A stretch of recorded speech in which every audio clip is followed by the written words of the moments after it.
코로나19와 경기 부진을 대출로 버텨온 자영업자들이 한계에 이르면서 이들이 갚지 못하는 대출 규모가 1년 새 50% 불어난 것으로 나타났습니다.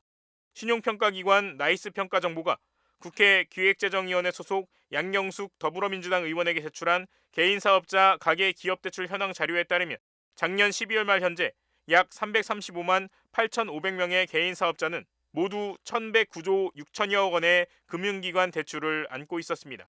1년 전에 비해 대출자는 8만 4천여 명, 대출 잔액은 27조 400억 원 더 늘어난 규모입니다. 특히 이들의 3개월 이상 연체 금액은 18조 2,941억 원에서 27조 3,833억 원으로 9조 원 넘게 급증했습니다. 보통 석 달 이상 연체가 된 대출은 금융권의 회수가 어려운 대출로 분류됩니다. 평균 연체율도 1.69%에서 2.47%로 약 0.8%포인트 뛰었습니다.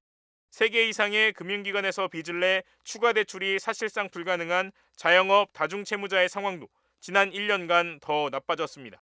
전체 다중채무 자영업자는 현재 173만여 명으로 전체 개인사업 대출자 가운데 51.5%, 즉 절반이 넘습니다. 다중채무 개인사업자의 연체율은 29세 이하가 6.59%로 최고였고 30대가 3.90%로 두 번째였습니다.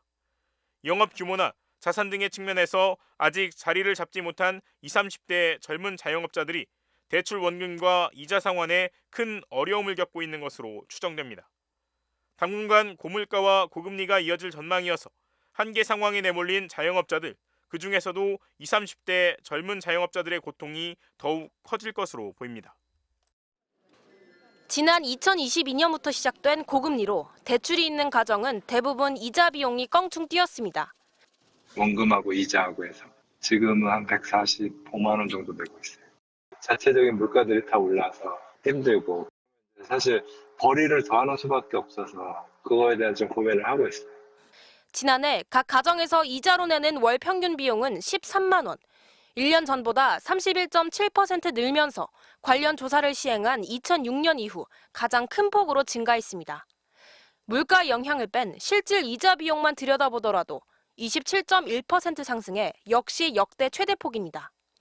소득 하위 20%인 1분위 가구의 이자 비용은 1년 전보다 18.7%, 상위 20%인 5분위 가구는 41.7%로 상승폭이 더 컸지만 가계에 주는 타격은 서민들에게 훨씬 컸습니다.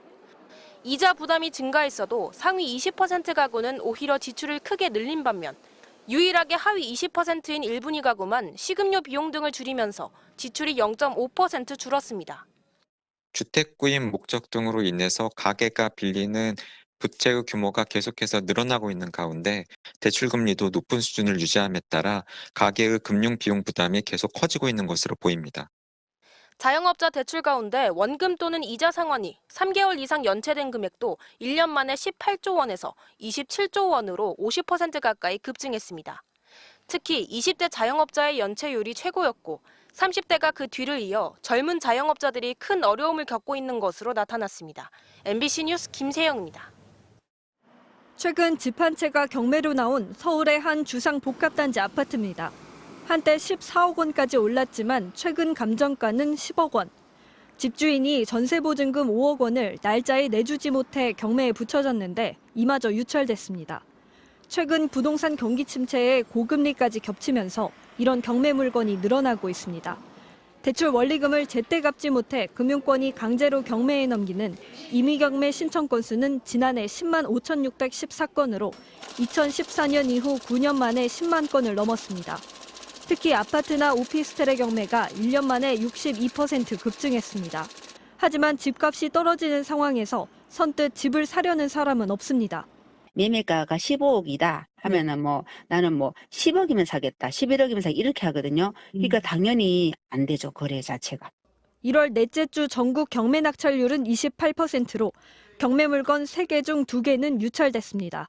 낙찰가율도 감정가의 70% 밑으로 떨어졌습니다. 서울 지역 아파트 낙찰가율은 80%를 유지했지만 3년 전 120%까지도 올랐던 것과 비교하면 체감되는 하락세는 더 가파릅니다. 여기에 금리가 낮을 때 무리하게 대출을 받아 부동산을 산 영끌족이 이자 상환을 버티지 못하기 시작하면 경매 매물이 상반기에 더 쏟아질 거란 전망이 나옵니다. 전반적으로 2021년도에 매입했던 물건들이 지금 많이 타격을 받고 있거든요. 매매 시장에서도 이제 역전세 현상이 일어나고 이자 부담이 있는 것들, 그런 것들이 이제 더 많이 유입될 것이다. 지난해 문제가 됐던 전세 사기 빌라 매물도 순차적으로 경매로 나올 예정이어서 매물 증가세는 더욱 가팔라질 걸로 보입니다. MBC 뉴스 문다영입니다.